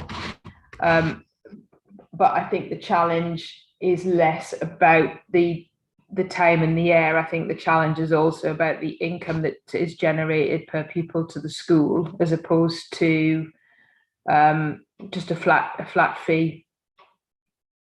Yeah. And it is essentially to bring us in line with the legislation and the DFE guidance, which currently, though we have clawback, it's not in keeping with the legislation or the guidance around clawback. Yeah, no, I can see that. I think that is right. I think that is right. I just wondered whether that figure was right as well, especially by looking at the maximums, because the maximums aren't just the ORPU funding for the child. That's why I wondered if that doesn't quite seem right, because it wouldn't be a per pupil amount. That's pupils that would generate the additional free school meals, a DACI, low prior attainment, ESOL, etc. Yeah. Okay. Yeah. Okay. It's like funding bingo, isn't it? Yeah. Yeah. Any other questions on exclusion clawbacks? I mean, obviously, it would be a significant change to the potential maximum amounts, but I know it has long been felt that Northamptonshire had very low financial penalties for permanent exclusions, and equally the cost of the local authority then catering for those permanently excluded children was far exceeded actually the financial consequence for the schools for whom they'd left. Okay. So, Amber, I think it's you again for Central School Services block. Okay, so Central School Services block, again, Central School Services block has been reducing over recent years and is set to reduce even further. It's reducing by 20%. And therefore, we need to review the activity that is funded from that Central School Services block. And we have done that. I think I would draw your attention to the changes so that we can see that. We do have some ongoing and long-standing commitments in there. But the changes, which is where the difference is being made, I think if I draw colleagues' attention to table 3 in point 2.6, essentially the changes in there are those services that colleagues and myself have deemed not to be in line with education services. So the proposal would be to stop funding prevention and early help, i.e. which amounts to the parent and support coordinators, social care transport and supervised contact. Those services we are deeming not to be related to the education of children, and therefore that would be the decision as to those services, to stop funding those services to meet the requirements of the reduction in funding. And consultation, we'd be asking you to agree that those changes to central expenditure on education functions.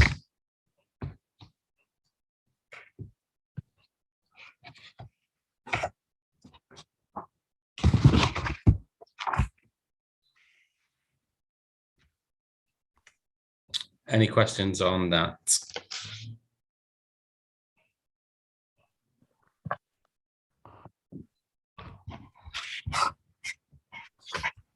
Okay, we'll move on to the next item, which is agenda item 10, and thanks to Rochelle for hanging on through the meeting. And I think we're also joined, I'm just looking at my screen, by Richard Kemper and Richard Poole as well for this item. And I think it's going to be introduced initially by Helen Hudson.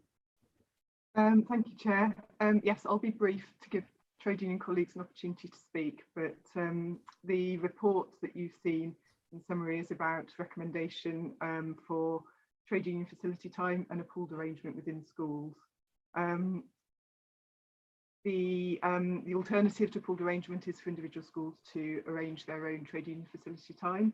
And so the benefits of a pooled arrangement, which have operated in the past, are set out in the report, as well as other considerations. From a financial point of view, I believe Yoki can help with any questions that you might have, but at that point, just as an introduction, hopefully that's sufficient for now.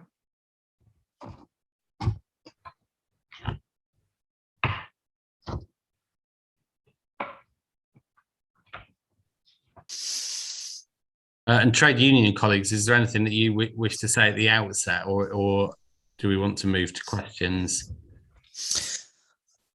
I think if I can just offer that I've been schools convener for the last 18 months with Unison, and obviously we do have a high proportion of support staff in our union, and we have been able to encourage positive working relationships between schools and our members based on what a reasonable outcome is, and really saved a lot of time going through formal processes. I give way to my union colleagues regarding teachers stuff, but I've really, coming into this position, found it a positive move to keep those communications between us and the school's employers, particularly through difficult conversations like redundancies and TUPE processes as pupils as schools become academies. Thanks, Richard. Rochelle and Richard Kemper, anything you'd wish to add to that?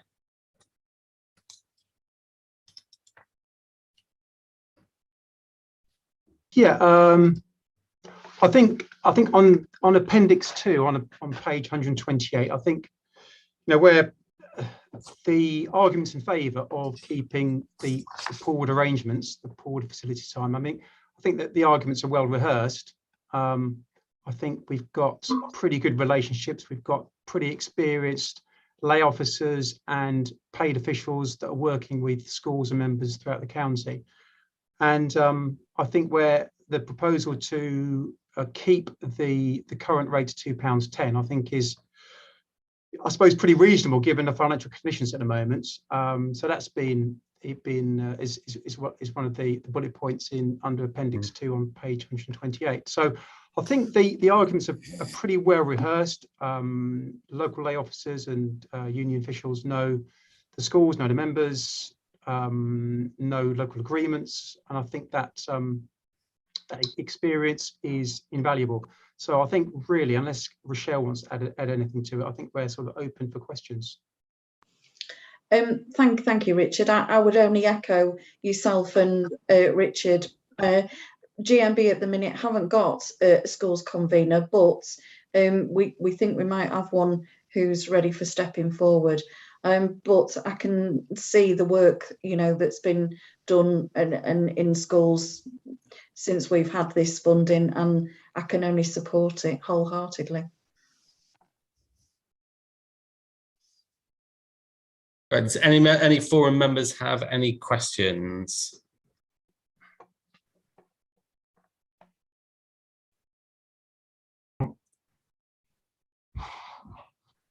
Wonderful, that is great. And I think I said, just for the benefit of Richard and Helen, is one of the things I mentioned at the start is this isn't the meeting at which forum vote on that. This is the meeting to approve the consultation document, and then the vote will follow in the December meeting once responses have been received from the consultation. Again, more than happy for head teachers and people of the forum to contact us direct for any questions, as well as through the forum. Absolutely. Perfect. Thank you. That's great. So if we move on next to, I think Joe Hutchinson's going to present this item on the delegation for school effectiveness.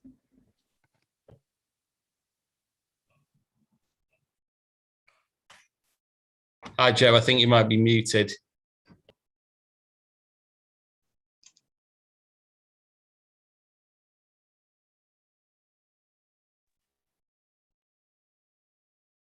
Can you hear me now? Apologies for that. So I think most of you will have read the paper for this agenda item. So I'm just going to draw your attention to a couple of points. First of all, point 5, and the title of that section is Future Priorities. However, there are priorities within that section which are linked some to historical data, but also some priorities there that we want to work on as we move forward together. And it's important to recognise that the framework, the Ofsted inspection framework, has also been updated since just before COVID came to our schools. And so around the curriculum and ensuring that schools deliver a coherent curriculum which is coherently planned, sequenced, and is aspirational for all pupils and groups. Sorry, Joe, I don't know if it's just me, but I'm losing your sound there. I think it's probably not just me. The other thing I want to draw your attention to as well is that we are very much focusing on supporting our schools to get back to business as usual after the struggles that all head teachers have had in terms of COVID.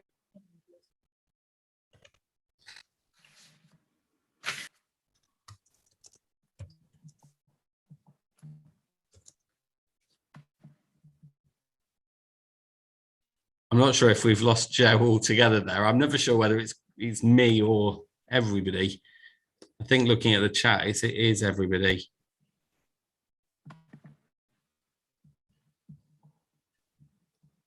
James, I can pick up as best I can until Joe comes back online, assuming that she does. Yeah, that would be really useful. Thank you.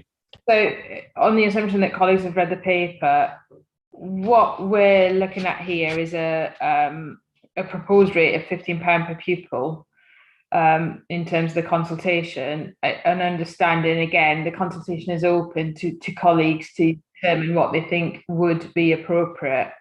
The reason for the shift is essentially because of the use of the associate head teacher that we've got in service. Really, the use of the associate head teacher is a focus on leadership and management, where schools have struggled and schools are struggling. It's largely around leadership and management. And our experience, or certainly the experience of the service over recent times, is that focus with the head teacher from an associate head really does two things. It supports the leadership and management and the improvement there, but also it allows us to respond rapidly where schools, for whatever reason, have an absence of a head teacher. So we see that as really essential going forward, improving school effectiveness. So that's the difference, really, and also the different costs that we've got in terms of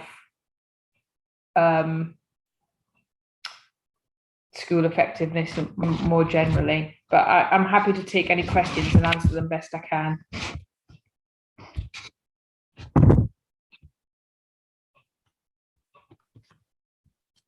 Any questions from colleagues?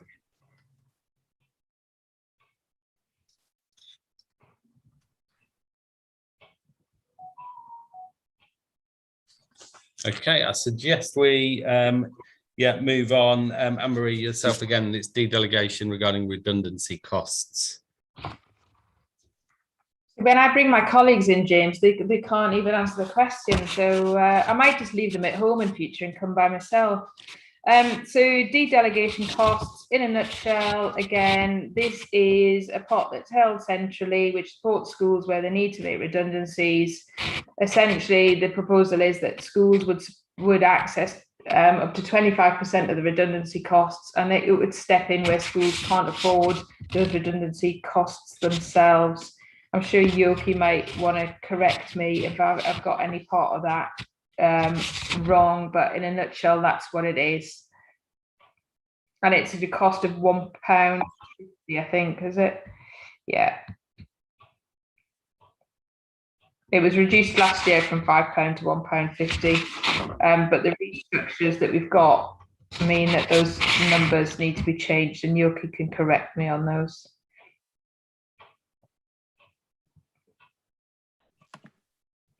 It went down to £1.50 last year, or in the current year, because I believe there was a carry forward from previous years. So, but we will need to bring it back to the levels, because we do have some redundancies coming up on the horizon, and there won't be sufficient to meet those costs.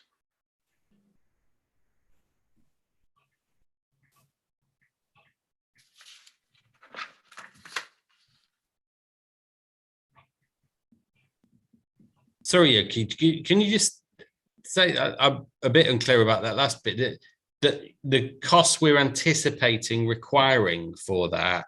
Yeah, so historically, I believe, this is what I understand from my colleagues in the West, historically under Northamptonshire County Council, I think it used to be £5 that was delegated for redundancy costs.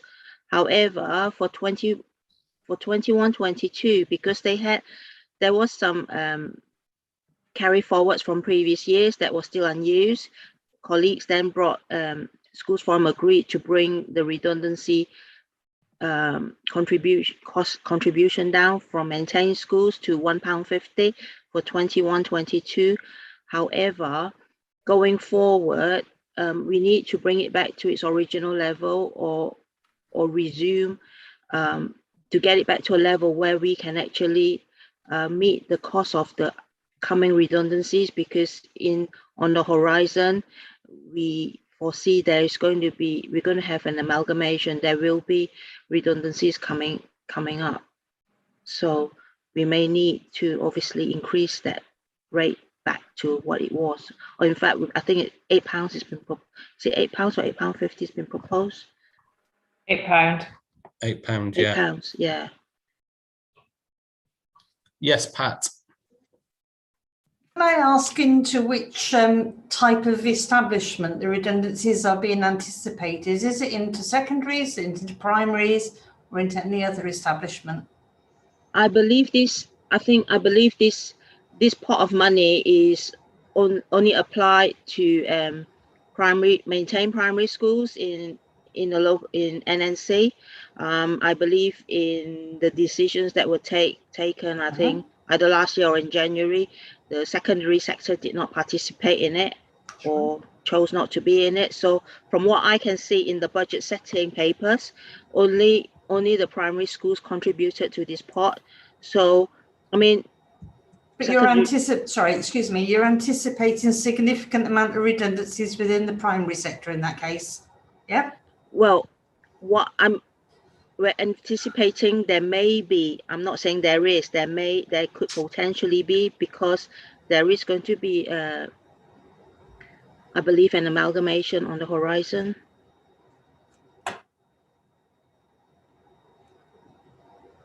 Okay. This is the delegation, so it will only applies to maintain schools. Yeah. But you think because of because you were aware of something that's likely to occur with some maintained primary schools, that there will be a draw on the redundancy fund. Yeah. Okay. And obviously to keep it at £1.50, it's not going to it's not going to go very far, basically, and there won't be there is not sufficient monies to meet the costs. Okay. Sorry, I'm just going to go back and say, yes, you might keep it at £1.50, but you still have a very significant carry forward this year, according to the figures that you've put on there. It may be. And you are also anticipating with the increased amount, you will still have a £70,000. You maybe have a carry forward. I mean, the choice obviously is up to the schools or up to schools forum. If obviously if there's insufficient money, either we got two choices: either we come back to forum and ask schools to pay up, or we do not meet those costs. We can only spend what we have available in the pot. Obviously, any unspent balances from previous years, it will be carried forward. You know, nobody touches it because that pot is specifically meant for maintained primary schools at present. Thank you. Yeah, Sandra. Oh, sorry, Pat jumped in with what I was going to really talk about. I suppose it seems like a massive increase for what, you know, the unknown. And if there's that carry forward, there's an assumption that, well, we know from the paper that there is kind of the realistic cost. It seems a little bit, I don't know, pie in the sky, perhaps. I think, Chair, if I can just come in, I think like other issues, if colleagues feel that it's not appropriate, then again, you know, the options are to leave it at the same level or suggest an alternative level. And again, that's part and parcel of the consultation.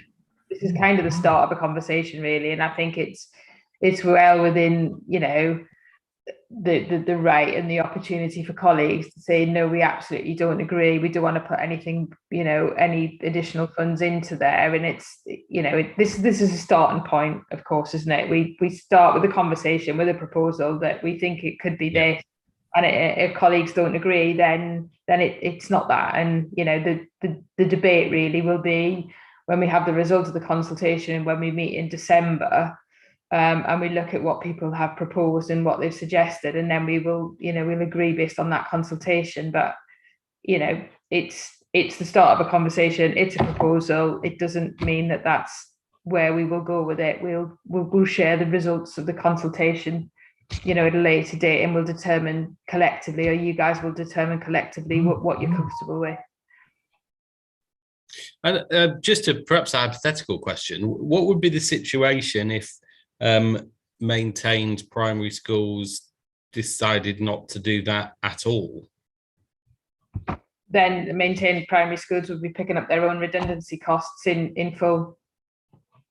And what would happen to the surplus already in there?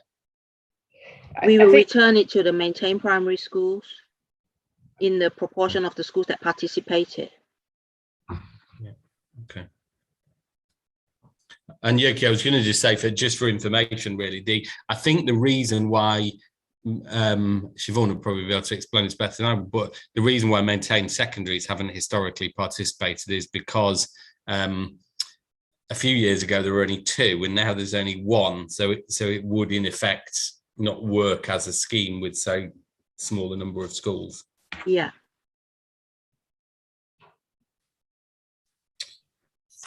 Perfect. So any other questions on that?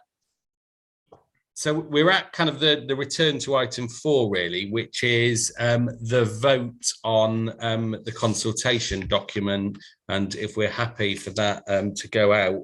I think there were a couple of modifications that we suggested. One is a paragraph to go on the overview document, just to explain the kind of the desired direction of travel regarding the high needs block and some structural reform that I think would be helpful to contextualize the proposal there for the increase to 1.31% for that transfer. I think there's also that clarification on, I don't think I have the page in front of me, but I think it was page 98, just around the council's intention regarding specialist services. So with those provisos, the vote that we're going to take is to agree the consultation document and papers to go out to schools in the for us then to receive that consultation at the next meeting and then take decisions on that. So if members are happy either virtually or in reality to raise your hand if votes for approving the school funding consultation document. You can raise your hand.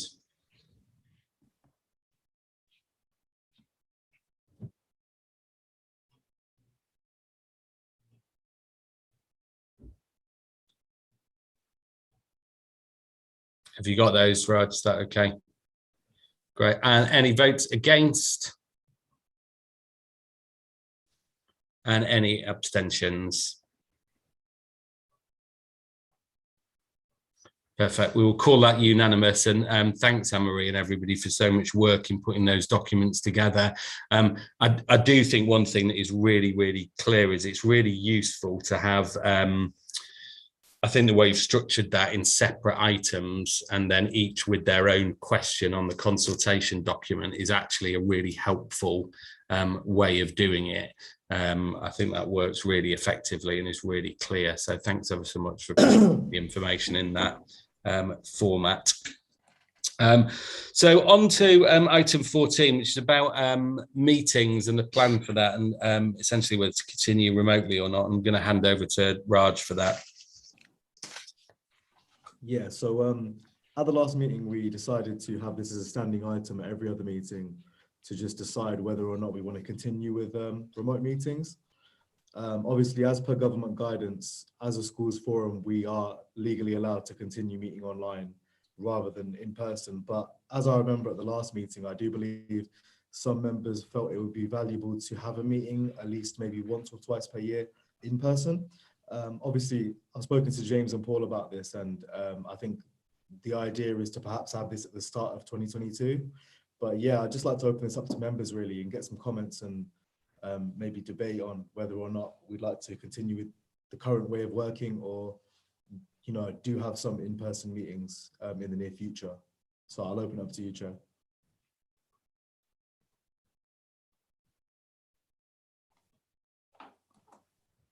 Any thoughts really on that, whether we do think it would be a benefit for us to get together at some stage? I think, yeah, the proposal is maybe to look to do that in January and have and retain December as a remote meeting. Yeah, Angela? I think we have to be driven by what the statistics are telling us really about and what's happening in our own schools, whether we're able to meet remotely or face to face. You know, just mindful in different areas, you know, statistics are higher in terms of COVID, but actually schools may be hit at certain times. So I think, yes, it would be lovely to meet face to face, but actually I think meeting by meeting, we're just going to have to see how things go and be flexible around that. So for the December meeting, are we happy to retain that as a virtual meeting? They look like nods rather than wild dissent. So yeah, we'll go for that for December. And I think you're probably right, Angela. It probably is sensible to kind of take it almost on a meeting by meeting basis. I think that's absolutely fine. And then the next thing is the schools forum forward plan. Is there anything Raj or Anne-Marie wish to say on that? I think the aim is to put the majority of December's meeting on the 16th about receiving the outcomes from the consultation, and then of course the votes on the proposals that have come from that consultation document. And we're planning to move, I think, the high needs update into January because we think that's a fairly significant chunk and we don't want too crowded an agenda when obviously December will have some fairly important votes in it. Is there anything I've missed there, Raj or Anne-Marie? Yeah, that's pretty much everything. The only thing I'd add is that we're going to bring I think a DSG risk register to the next meeting. I think Anne-Marie can maybe offer a bit more than me on that. Yeah, the only other thing for the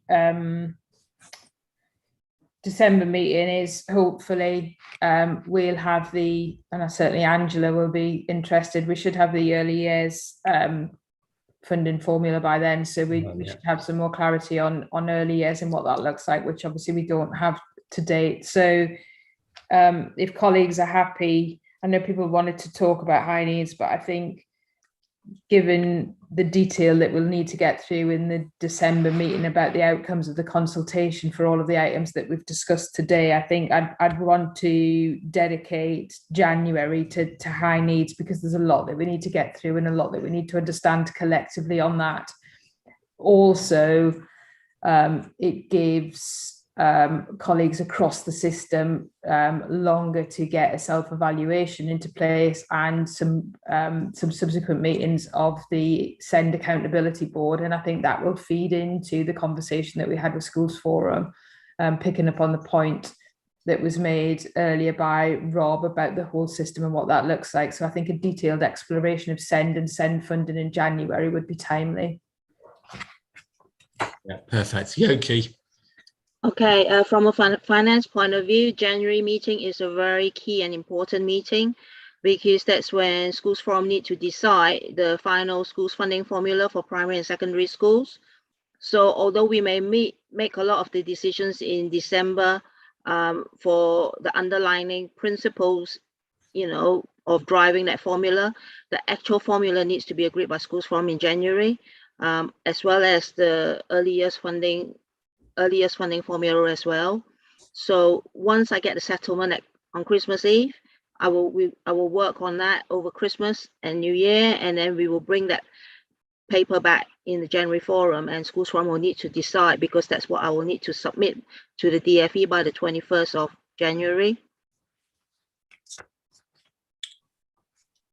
Yeah, so I just thinking about timescales there. So the next school forums meeting in January is scheduled for the 20th of January. Is that appropriate for a timescale?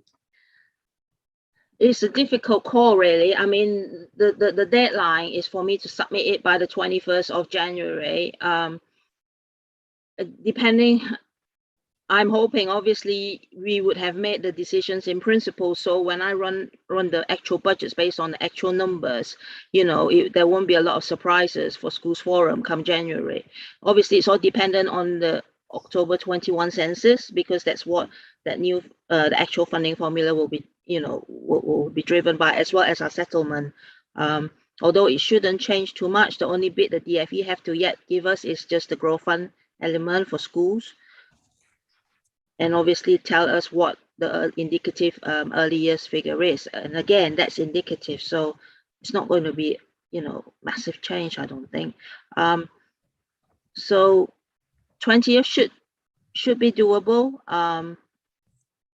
Thing is, if we make it too early, we don't have sufficient time to actually discuss with yourselves.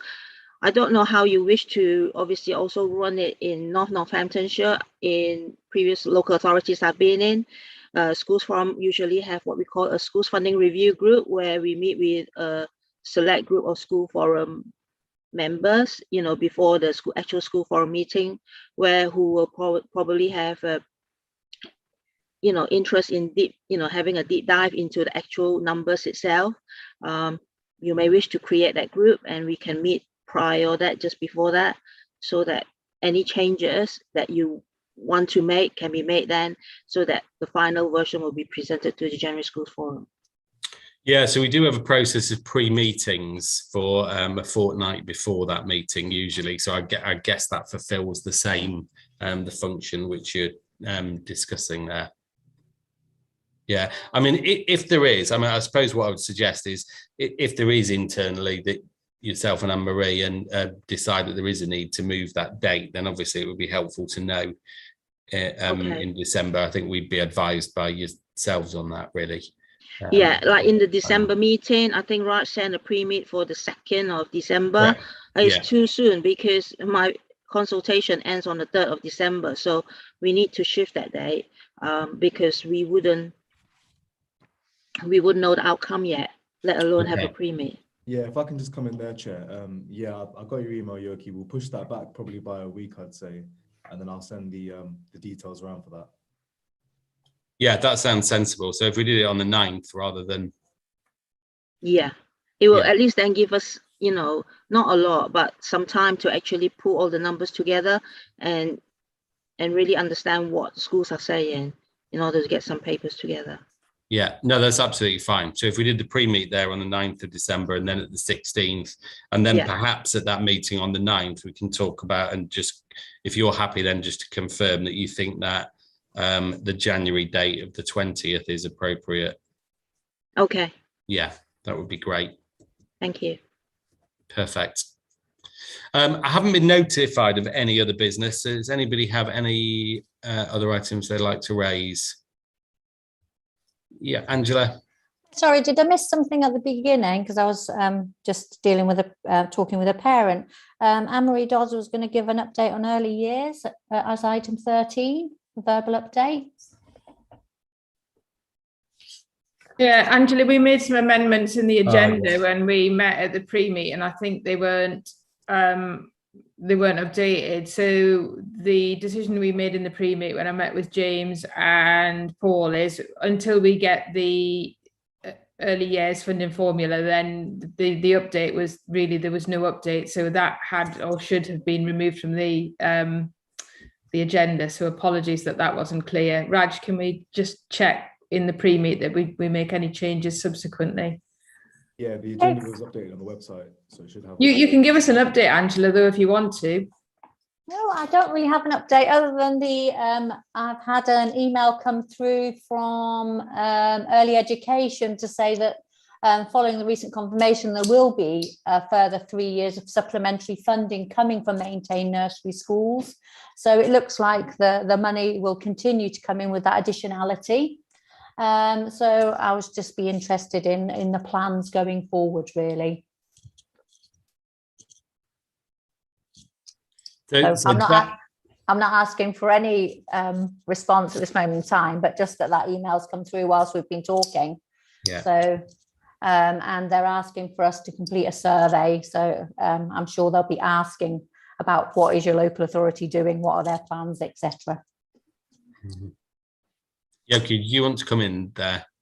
Yes, I have yet to receive the final allocation, the final early years allocation we have yet to receive the final 2021 early years allocation from the DFE. Usually we would have found this out by mid-July. This year it's been delayed, and the DFE promised that they will let us know by the end of November. So as it stands, even the 2021 final DSG allocation is yet to be, finalized and confirmed from the DFE. And obviously they were waiting upon, the Chancellor's speech, I think, obviously before they move forward with early years going forward, of what rate they're going to give early years, what funding we will receive as well. So I've yet to receive that information on that. So nothing's happened so far. Okay, thank you. Thanks. Any other business?